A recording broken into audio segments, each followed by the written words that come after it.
So I've done 3 there. One of them's got to work, surely. Welcome to the Dragon Athletic Podcast, episode 2 of the new block. Last time was really good, wasn't it, gents? Yeah. Oh, yeah. Okay, so what we want to do on this one is first and foremost is just to say, I think we've done it. We've managed to become the fittest podcast in Fairwater, gang. In Fairwater, for sure. Fairwater, right? So we need to just big scope.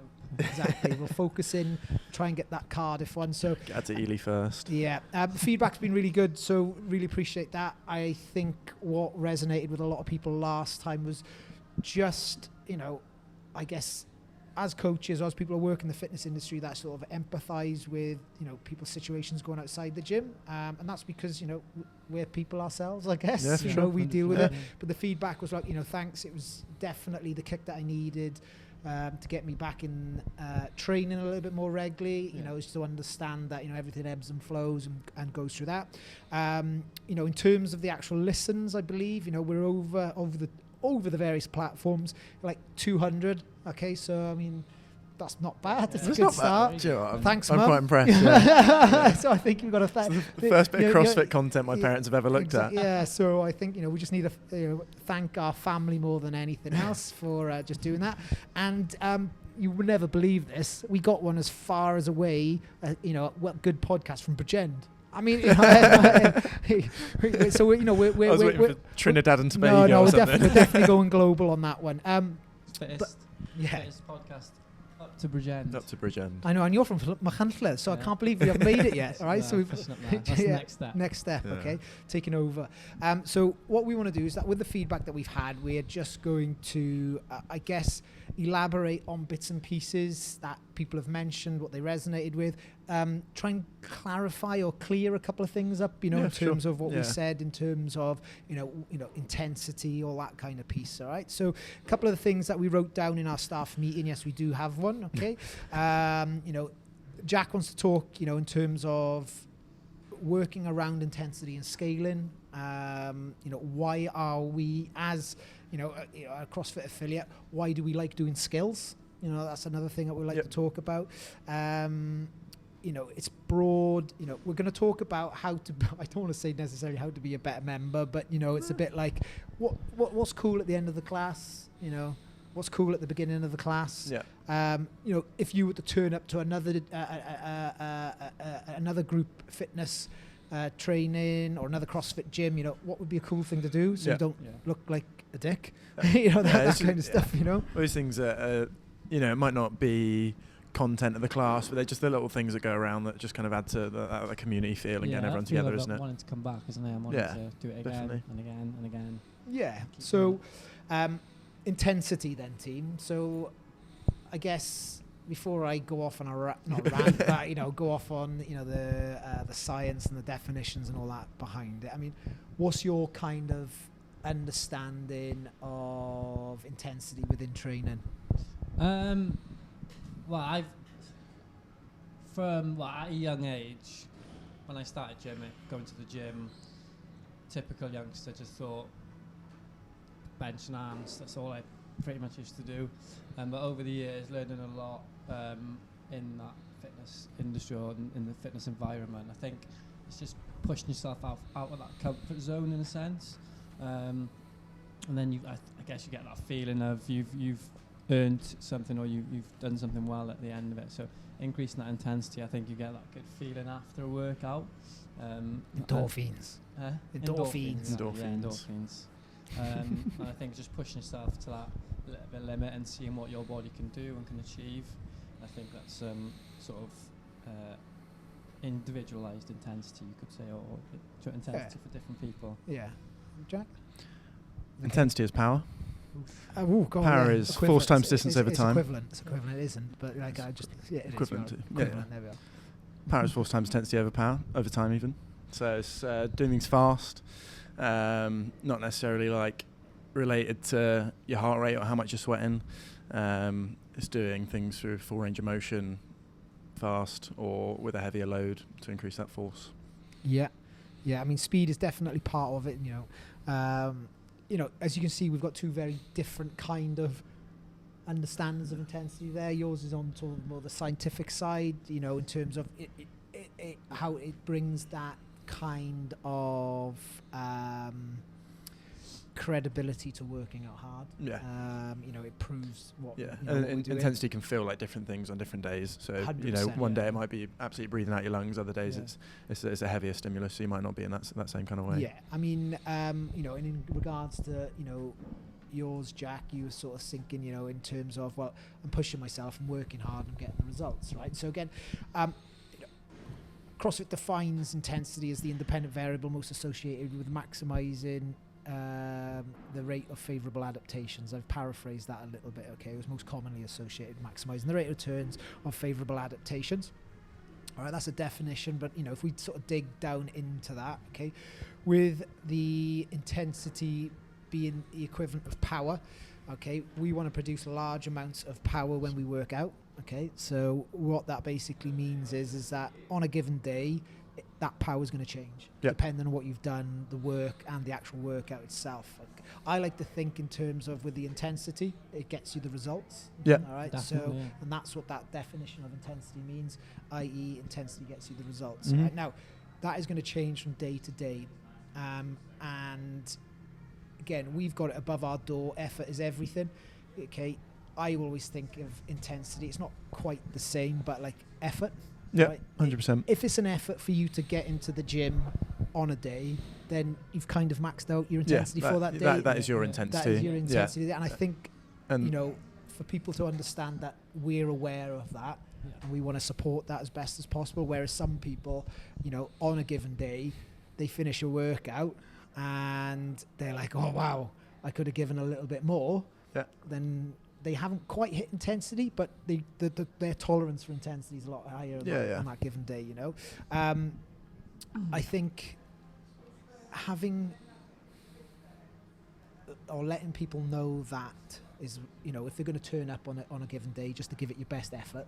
Yeah. I think that's what we're That's after. all you can ask, isn't it? It's You know, that's what we're after. You know, that's what we wanted to trying to do. Now, when that sort of filters in with the programming that we're doing, right? So the programming that which we're doing here at Dragon, you know, is CrossFit. You know, it is from, you know, CrossFit CAP programming, CrossFit affiliate programming. CrossFit affiliate programming, and we vary it and change it to how we see fit it best.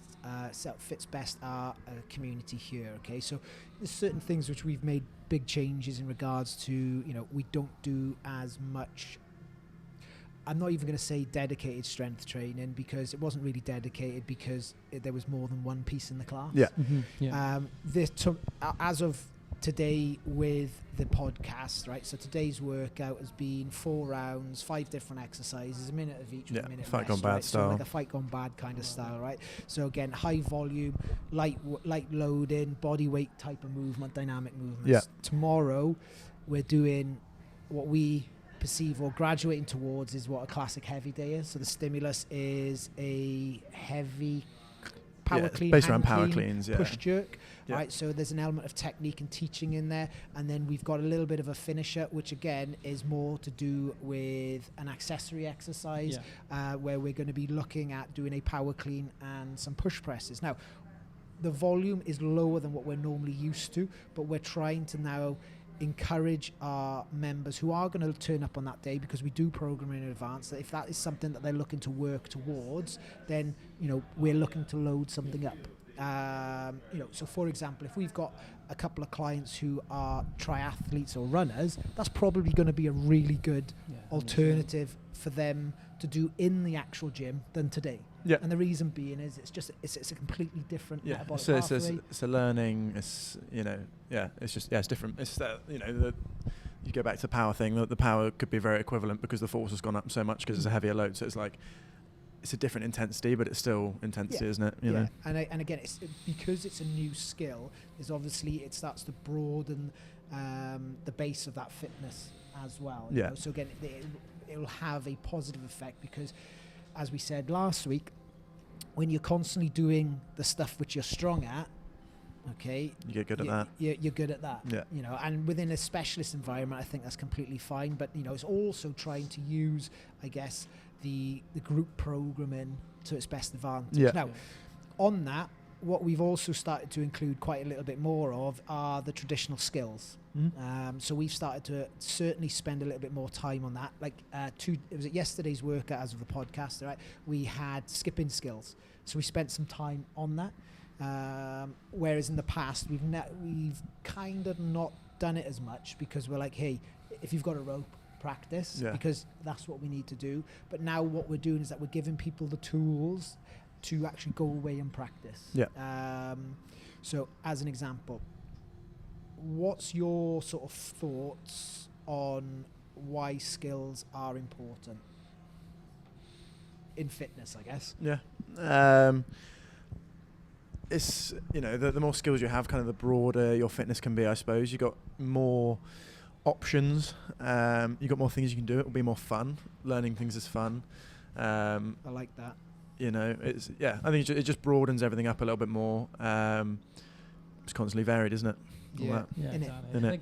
I think it probably gives you more opportunity in everyday life when you come across millions of different things throughout your life, don't you? So just having the opportunity to learn different skills, like you said, that opportunity to do things and have access to different skills. That'll take you along.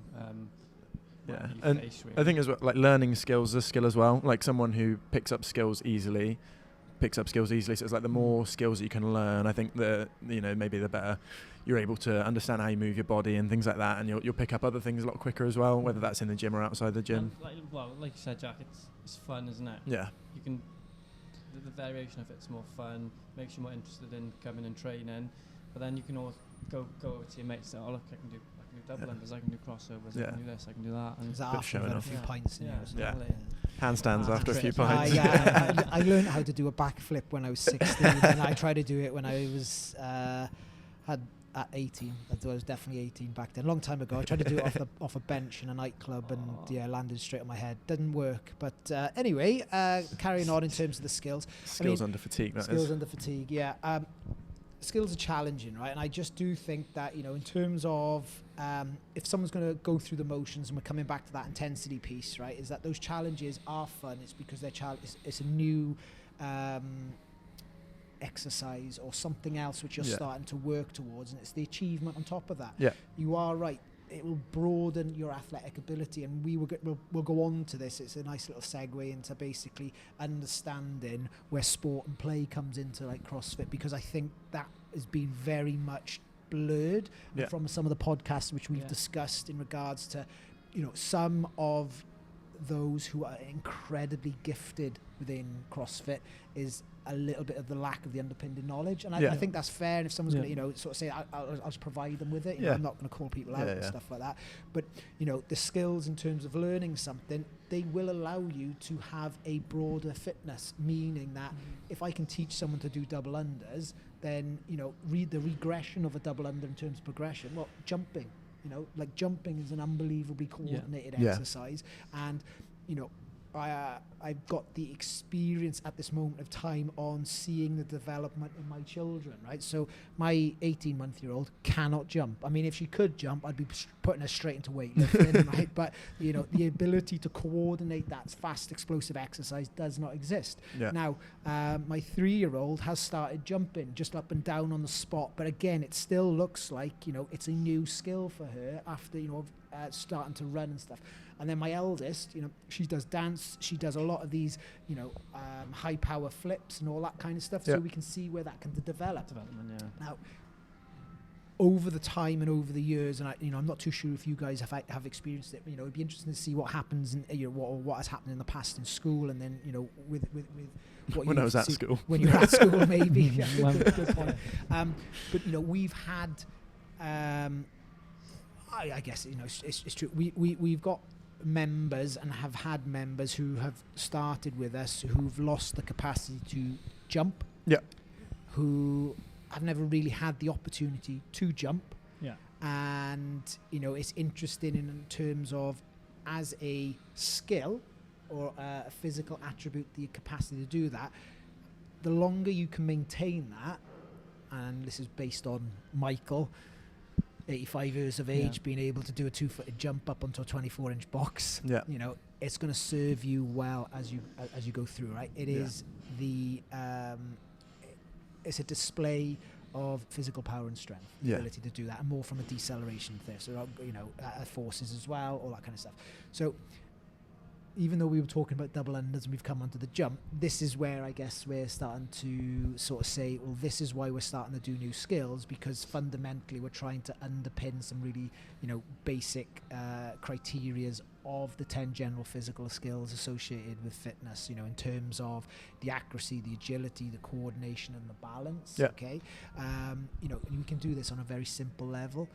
And then when someone doesn't have it, is that journey to them developing it, that is what keeps people coming back. Whereas, when you are turning up to, let's say, our engine WOD, right? Our engine WOD is, it's vanilla. It does what it says on the tin. You're going to come in, you're going to burn some calories, you're going to have a sweat, you're going to, exactly. You're going to develop your cardiovascular endurance, which people love. I mean, but that's what you're going to be strong in.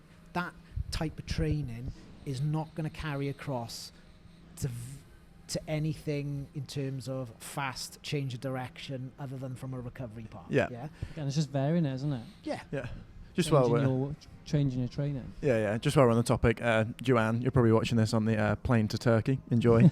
But she did the entire workout today doing box jumps for the first time, and literally she's there practicing 20-inch box jumps for the first time. She did the whole workout today doing box jump overs. So big ups, Joanne. Nice one, Joanne. In terms, that's bang on. Now, coming off the back end of the skills part, I guess we were talking about the segue into understanding play.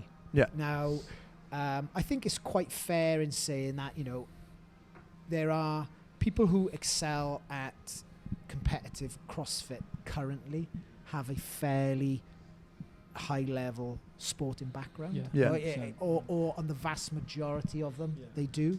There are those who are, the outliers, which do come through, and they're the younger ones, aren't they? The younger athletes. Generally, possibly the younger athletes, and the reason being is that they've got into CrossFit very early. However, it would be interesting to see what those athletes are like at doing other sports. So, and when we're talking about other sports, I think we mean games. So stuff like rugby, football, soccer, invasion stuff, and those kind of bits and pieces, because that is where I guess we might categorize a type of sport. But weightlifting is a big sport, gymnastics is a big sport, and I think this is where the lines do get a little bit blurred sometimes in terms of CrossFit as a sport versus CrossFit as the training methodology. Okay, so CrossFit as a training methodology is based on a theoretical hierarchy, which was developed by Greg Glassman back in 2002, and this is where he basically, within this hierarchy, it's the development of an athlete, right? So if you imagine, right, we've got a pyramid. Okay, and at the bottom of the, I just did like TP hands over my head. It's audio, isn't it? What's that? An A in YMCA? It's an A, right? So I just did an A in the YMCA. And at the bottom of that, right, what we have is nutrition, right? And basically they're saying that nutrition is the foundation for any, I guess, physical endeavor, which you kind of like, I kind of agree for it. Like, you can never out-train a shitty diet. There are the outliers that do, but on the vast majority of them not. Then above that, you've got that metabolic conditioning. All right, that's building your aerobic base. Your body's ability to work effectively. All right, above that, then you've got gymnastics. Okay, now that gymnastics piece is your ability to control your body in space. Now, I think that sometimes is one which is kind of neglected. I think it's one that's sort of a little misunderstood as well. Yeah, definitely. I think it's people think gymnastics, backflips and on rings and stuff, whereas, like you said, it's more of controlling your body weight. I mean, I would definitely try and get people to go onto the rings at some point.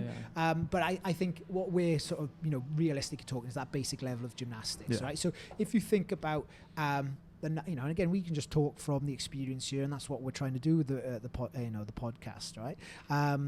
Is that we always start to say now, and again, I've just stolen it from Greg Glassman, right? But the push-up is the gateway to upper body strength work, gymnastics work. Yeah. And, you know, I know it is for a lot of people very challenging, and maybe coming back into that skill set piece, but it's something that we kind of like pride ourselves on, is that we are looking to develop people's push-ups, because that will literally underpin and unlock a lot of things. I've never met many people who can bang out like 12, 15 push-ups but don't possess enough strength to do, let's say, one pull-up, okay? Across the board. There are outliers, you know, because someone will say, oh, well, I can't do it and I can bang it out. All right, I'll say, let's have a look at your push-ups. Okay?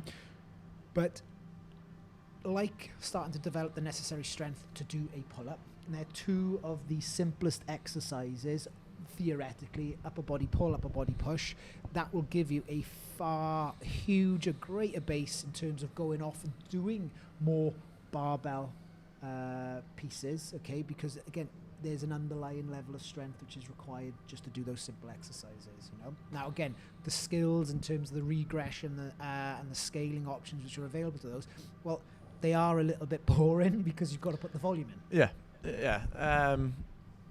It's boring, but I think I've enjoyed recently, especially where we're doing like lots of push-ups and things, is like there's always space to improve even with those really, really basic movements. And it's like, just, I don't know about like picking on people who maybe feel like they've got perfect push-ups and they're not quite there, but it's like people maybe don't even realise that their push-ups aren't quite in the shapes we want them to be in, the hips are sagging or whatever, and it's things like that. I think it's like, it's nice now to be able to kind of go back and just be able to almost like reteach movements that people have kind of already got. They've got the strength to do, but it's just kind of getting the positions in the right places. Yeah, I think as coaches it's given ourselves some confidence that when we are going to be doing like Cindy, you know, 20-minute workout, 5 pull-ups, 10 push-ups, and then 15 air squats, that we feel comfortable to tell people what we're after. One, in terms of range of motion, you know, elbows fully locked out, and the body position, because then once we've quantified that, we've demonstrated it, even when we've got the fire breathers in there that might be pushing it down, it just gives us the opportunity to allow them to know, hey, it's sagging a little bit. Like, you know, it's not a no rep. No. But, you know, but it could be better. It could be better, you know. And I think having that idea in mind, I mean, like, you know, I've done a lot of push-ups recently, okay? So like in terms of my own training, I've gone back to the drawing board, and I think, I can't remember, what did I was saying? It was like push-up every other session I was doing. That was a lot, yeah. It was a lot. There's a lot of push-ups. I mean, pistols, right? The pistols comes underneath that, and I'll say that from a perspective, is that I was absolutely garbage at pistols. I'm not that great now, so I'm just one notch above, but I could only ever do them in a weightlifting shoe, and because I've been told I have to do X amount per week, I've done them, I've got better at them, and I have seen some benefit from them. I mean, we've had, you know, one of our members who is competitive. You know, it's a little bit of an ongoing joke in terms of his pistols, etc. He just goes, well, what are you doing? I'm just like 150 a week. And he's already started to do that, and he's already started to see the benefit. You know? So again, this week, Mondays or Tuesday, yesterday's Tuesday. workout, you know, we're starting to do single leg squats down to a box. You know, again, looks a little bit in terms of, oh, why are we doing these? I mean, they're challenging. They're hard, yeah. You know, to control yourself down, stand back up. I was ruined yesterday. It's a great workout for strengthening your legs, isn't it? That unilateral leg workout. That's what I told the class yesterday. Is like, if you can squat on one leg, then how good would you? Obviously, you squatted on your good leg, didn't you? I squatted on my good leg. Yeah, demonstrated something. It's good. Like, it's an eye opener as well. It's like, if your heel's coming up as you're going down, probably maybe lacking a little bit of ankle range. If you're able to get to bottom but not back out, maybe just lacking a little bit of strength in that M range. It's like, then you can look at your other movements. So when you're doing your back squats, you're actually squatting to that same depth that you are when you're doing your pistols and things like that, and it all transfers over. Yeah, like we said about the double unders earlier, giving them the tools to understand what kind of things they can do to actually develop that, whether it's standing on a box or pistols sitting on a box, stuff like that. If they want to go on and work on that, then they can. You know, we can hopefully see more progression in. Yeah, and then from from that gymnastics piece, the next part in the pyramid, you know, we've got the weightlifting, and weightlifting is your ability to control an external object and your body in space. Now, that doesn't mean barbell. No. Barbell, or the reason why barbells, you know, are so popular within, you know, CrossFit is because of the utility of them as a tool, and specifically, you can stack them up and Yeah. you know put them in. But there is another, specifically depending on the exercise, there's a skill component in Yeah. regards to that as well. So you can see how being good at gymnastics would then lead to a better assimilation of these higher level skills or within the pyramid, you know. But I mean, like, sandbags. I hate sandbags. They'd be in there. Yeah, it's simple weight, but it's one that, like, if you go back down to gymnastics, if you can't control your own body, there's no way you're going to control your own body with added weight in there as well with that sandbag there. So that's you see how it kind of works your way up that pyramid. Yeah. Here's one for you, just to try and, you know, I guess where I see the utility and how sometimes skill can basically trump strength development within weightlifting is that if I said, right, 30 cleans at 70 kilos with a barbell, that's power cleans, or would you like to do 30 sandbag power cleans? Which one are you going to choose? Yeah, easy. Barbell. Barbell, all right, because it's going to suck less. Yeah. It's going to obviously take out so much power. I mean, from a class perspective, it's very easy to see in terms of coming back to that power equation. You're doing 70 kilos, you're going to do 30 reps, you get 1 minute 30, you get 1 minute 31. Okay, well, you've produced more power over that given time. Sometimes with a sandbag, it's a bit like, well, how much does that weigh? Can't measure it. Oh, and then plus we've a only bit of dust on it. Yeah, and then in the classes, I mean, unfortunately, you know, we haven't got the space nor the financial means to have 20 50 kilo ones, 20 55 kilo, 20 60, and so on and so forth. But I actually think, in terms of, like, if you were thinking of a purest form of CrossFit in terms of a training methodology, I mean, like, a sandbag to me, I mean, that represents what's going outside of the gym, and it touches places where I didn't even know I could be touched by loading and stuff like that, you know. It's choice of words. Yeah, it's very there. But in a roundabout way, that then leads us to the top of the pyramid, and that top of the pyramid is never, or it's very rarely spoken about. You know, you mentioned the 100 words of CrossFit last week, and what is the last saying? Regularly learn and play new sports. All right, and so this is what we're saying. Huh? Well, you're looking at me as if it's a test. I know, that's what a test. I was like, it was, we passed. So I think that's where everything comes down to, because everything underneath that sport is now a sport. You know, that is CrossFit. Yeah. That is CrossFit, the training methodology. The sport piece is that what we're saying is, if you train constantly varied functional movements, exercise, high intensity, it gives you the opportunity in terms of an athletic capacity to go on and try new sports. Right now, you know, as you said, invasion games, you know, whatever it may be, there's obviously a level of skill which you cannot match within a gym. No. You know, because you don't understand the game. It might be because you don't understand the way the ball's going to move, all that kind of stuff. However, in terms of a general physical capacity to start sport, and that's why I kind of say sport and or life, is because, like, we've seen it here firsthand. If I just talk about, all right, Michael, as always, gets a mention. It's pretty impressive, 85 every time. But I mean, he now swims. Mm-hmm. Okay, he's gone for a run. Yeah, he's physically active. He's got the capacity to do that. You know, that's another thing. You know, one of our other more sort of senior clients, we've got, you know, could never run and now runs quite regularly. Yeah. I don't. You know, we've had a couple of people want to use their fitness, whether it be in, you know, starting five-a-side football. Yeah. You know. Yeah. I mean, the hamstrings don't particularly enjoy it from that change of direction, but we can see that there is always going to be limitations to any training modality. Yeah. But, you know, specifically CrossFit, it is probably the best one to allow you the opportunity to go and do that. Yeah, 100%. Yeah. In terms of a group one, you know, for sure. And I think that's where sometimes it gets a bit misconstrued. It's like, when early on, you guys probably wouldn't have seen this, right? But early on, people are like, well, CrossFit doesn't make you better at rugby. I'm like, no shit. Because doing more rugby makes you better at rugby. Yeah. You know, and then when you start, I want to be a better rugby player. Well, you're like, well, there's probably some more specific stuff that you could be doing in a gym to get better at rugby. Yeah. But as a tool to get you to that position, you know, and specifically, you know, if we're talking children, I mean, it's a non-brainer, you know, and, you know, for the vast majority of, you know, people that do come to train with us here, not many of them do play some external sports. Okay, now with those external sports, we do have those who maybe do some netball, five-a-side.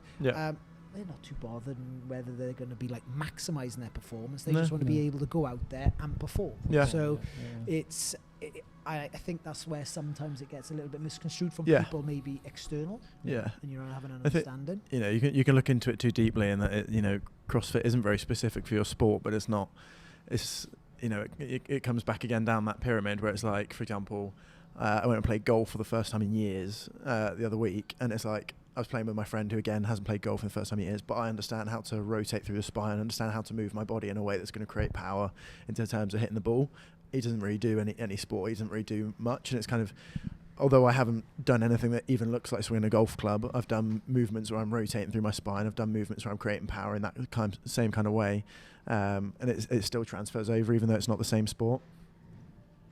It's just Nick walking in. It's a big high five. Crown Prince of Cardiff. Crown Prince of Cardiff. Crown Prince of Cardiff. I think in terms of what you've mentioned in there is understanding your ability of where your body's moving in space. And then obviously you've got that iron in your hand. I mean, you know, there's a bit of rotation there. CrossFit does limit that ever so slightly in terms of some of the movements which we perform. But again, I think those things are starting to change somewhat. You know, like something as simple as a box jump over. There's an element of rotation in there. Yes, it's not a specified training of that. I mean, that's what I mean. It's not. It's not necessarily that you're specifically training, but through being within this environment, you end up just learning how to move your body better. Like whether it's specific or not. And then actually CrossFit as a sport, I think you and I think we touched on it last week, right, is having an understanding that if you want to compete within CrossFit, you know, you have to have an understanding that the tenement of he or she is fittest, that performs statistically best, is basically needs to be the key component of your training program. You know, because if you go into a competition and you can't meet the weight requirement or you can't meet the skill requirement, then that's what's going to pull you down. Versus just being like so good in one direction. In one direction. And again, it means also on the strength of field, because, you know, of the semi-finals that have gone on, I think without looking at bits and pieces in front of me, I think the vast majority of, say, the top 3 to top 5 didn't really have any finishes outside the top 20. No. You know, so if you want to do the best, that's great. I mean, you can probably get away with being really, really, really, really good in one area and really, really, really shit in another area, but that's going to limit your chances of actually getting to the top. Because you're always going to need to perform statistically best. So that's completely, you know, if you're wanting to do your absolute unbelievable physical best, then obviously you want to try and eradicate the weaknesses. But if you just, you know, I know it's not, taking part's not the right thing, but, you know, it's then sort of going, well, what do I need to do and look and to see to develop to get better, you know? And I think coming back to the intensity piece, and the reason why, you know, we come in onto the sport element like that, you know, it's just because some people are like, oh, well, you know, you're just doing the classes and, you know, you haven't done this. I'm like, yeah, no, I know. But the one thing that cannot be replicated in a program, unless you are incredibly gifted, is that intensity piece. You can workout's only as hard as you make it yourself, isn't it, really, in terms of the effort. And but even on the simplest thing, and because I don't think anyone ever goes into a workout the sandbag. It's one of the, even when you think you do, you end up not doing it. Because you get caught up. I think it also comes down to the environment around you, the people around you, and who you're. So if you're with your mate, so you want to beat them, sort of thing. So you sort of increase that intensity a little bit more, just because your mate's there, and just having that people around you just to spur you on a little bit more makes you push, doesn't it? Well, I think, as we said, we're starting to develop, everyone's shitting their pants. The feedback was, when are we doing a 5K? All right. But again, you got to plant that seed, and they come back. I guess, planting a seed with a heavy single back squat, in terms of, I'm not too sure if we would ever program it, just because, you have to have everything squared away. I mean, maybe we program it for down towards like December time, so we give people enough understanding. That's depth, that counts. Okay, that kind of stuff. But just because of the risk reward scenario. Yeah. But you're always going to get your best if you can't stand up, there's someone there to help you. Yeah. It's again creating that environment. The reason why I'm talking about that versus, let's say, going head to head in a Fran, because it's the same kind of thing. Yeah. It's like you will get the most out of that session if you've got someone there to support you or push you, or you've got that high charged environment. Yeah. You're not going to do that every time, because there's only so many times you can do that. But I guess it's in terms of the replication of that sporting environment. So that's why we like to do our sportive classes. They're a little bit up and down on the weekend, etc. But it's the opportunity to put all that training that you've been doing together into that environment and then that cauldron. And then it's a good way to sort of like throw down and blow it out, basically. I think in fact that club environment is a good point. I think that's a good way of kind of maybe explaining CrossFit to someone who doesn't understand what a CrossFit gym's like, is it's in the way that you've got class in a normal gym. This is more like a club environment where there's more. Yeah, it's like a sports club. You've got that support. You've got friends, and the coaching is coaching. You're not going to be coached for the hour individually, but you're going to have a certain time with that coach in the same way that you would if you're at a rugby club, a football club, so on and so forth. And I think that's the big thing, is that from our perspective and trying to develop that community, is trying to get everyone on board to understand that we're trying to aim for a sports club mentality. I mean, I would love us to treat this place like a dojo, and people have different shoes to go past the threshold and put them on, so they're nice and clean. But I mean, you've got to take the rough with the smooth on that one. Okay. Is there anything that you guys want to follow up on? Some ideas that have come up? I was just going to touch on again that scaling things and individualizing things in workouts. We looked at thinking about doing like a heavy squat or a 5K or whatever, and I think the day itself has a massive effect. People depending on what kind of day they're having, what kind of might not have a shit night's sleep, or they might not have had a good day in work and stuff. So I think obviously coming to the gym is a positive, but then they're not always going to hit that PB in your back squat. You're not having your best time in your 5K. So I think just not expecting to be able to give that full intensity every time is maybe something a lot of people don't think about it. Like maybe expected, or right, I'm going to do my back squat this evening in the gym, and I'm going to get a PB, or I'm going to do this and this, and then not having it makes them feel fairly down. But I think depending on the kind of day they have, making sure they do scale it if they need to. In a sense. There's I say this quite a lot, that there's no other sport really where you're expecting a PB linearly every time. It's like you go do athletics, you go do whatever other sport, you're not going to get a PB in a row every single time.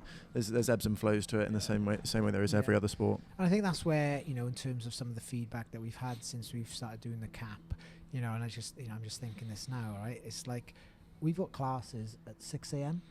and 7 a.m.